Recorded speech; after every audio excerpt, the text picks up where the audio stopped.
Bon, dans la forêt toujours, est-il obligatoire de se déplacer dans une forêt? Question ridicule, hein, vous allez me dire. Bah moi je dis oui, c'est obligatoire. Pourquoi c'est obligatoire? Ah non, c'est pas obligatoire, bien sûr. Mais si vous pouviez vous promener dans la forêt, je suis sûr que vous seriez content de m'accompagner. Surtout en automne. Bon, il n'y a pas que l'automne, hein. Vous connaissez les 3 autres saisons. Printemps, été, automne, hiver. Mais à l'automne, il y a quelque chose en plus. Il y a de la magie dans les promenades. Pourquoi? Pour diverses raisons. Les feuilles changent de couleur, il y a toutes ces nuances d'automne. Les peintres, d'ailleurs, vont y trouver leur inspiration. Les enseignants également, surtout s'ils sont enseignants en sciences de la vie et de la terre, comme moi par exemple, même si le temps passe.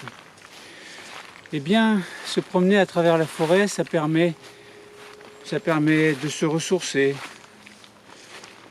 de faire passer quelques petits moments d'angoisse que l'on ressent tous, hein. Moi, comme vous, comme tous ceux qui sont sur Terre, ressentent à divers degrés des peines, des malheurs et tout ça. Alors, évidemment, ça fait un peu peut-être casse-pied de toujours parler du malheur des autres, de la dépression, du mal-être. Mais pourtant, ça fait partie de la vie. Et si on accepte de rire dans la vie, eh bien je pense qu'il faut accepter également de pleurer. Il y a un équilibre dans la nature entre le bien et le mal, on le sait tous.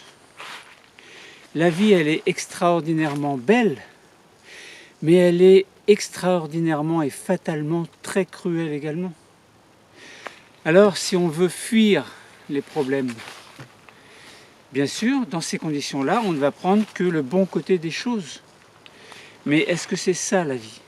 Est-ce que c'est dire je m'en fous des problèmes, je me moque de tout ce qui est négatif, moi je n'accepte que le positif?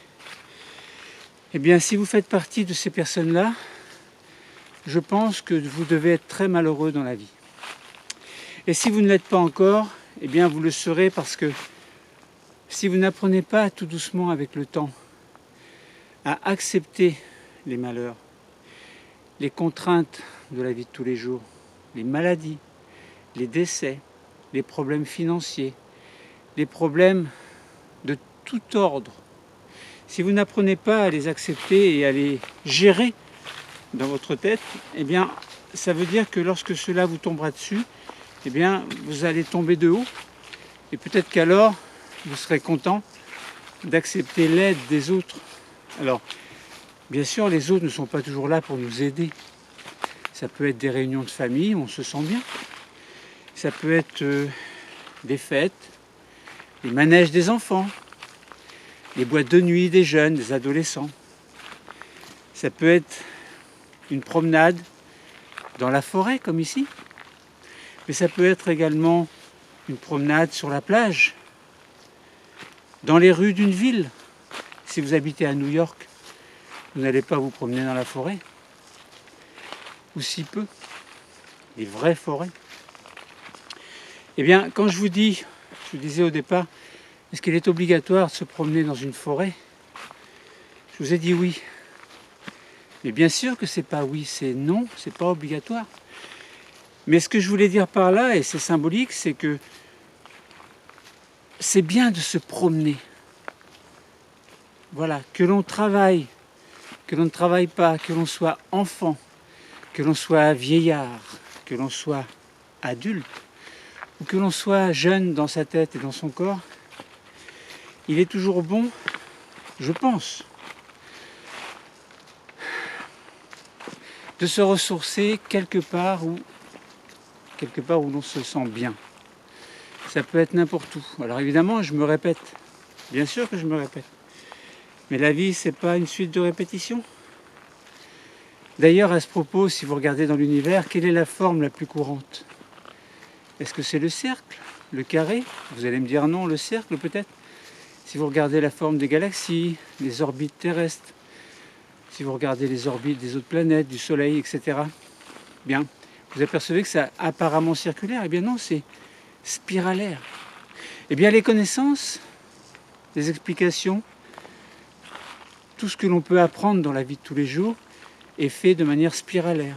Ça veut dire que c'est une suite de répétitions, mais en même temps, on évolue chaque fois un petit peu plus. Prenez l'exemple d'un enfant qui ne sait pas lire, qui ne sait pas écrire. Eh bien, on lui apprend. On lui fait répéter les choses encore et encore, jusqu'à ce qu'il assimile les techniques de lecture et d'écriture associées à ce qu'il entend dans la vie de tous les jours. Alors, est-il obligatoire de se promener dans la forêt? Non. Mais il est obligatoire, de manière tout à fait naturelle, d'essayer d'être bien dans sa peau, tout en acceptant le bien et le mal, les pleurs et les rires, les peines et les joies, la mort et la vie. Si l'on accepte, si l'on apprend à accepter toutes ces choses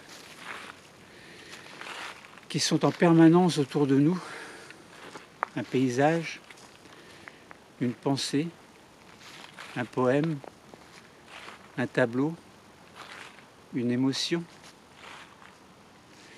quelque chose qui nous fait vibrer, quelque chose qui nous fait pleurer, qui nous fait rire, ou qui nous transcende au sein même de l'existence.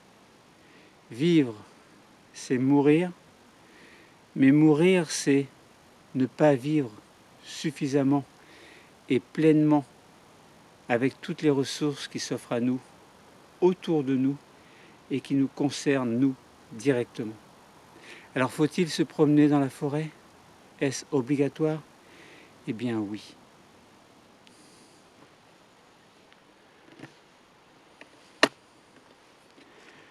Maintenant le problème technique.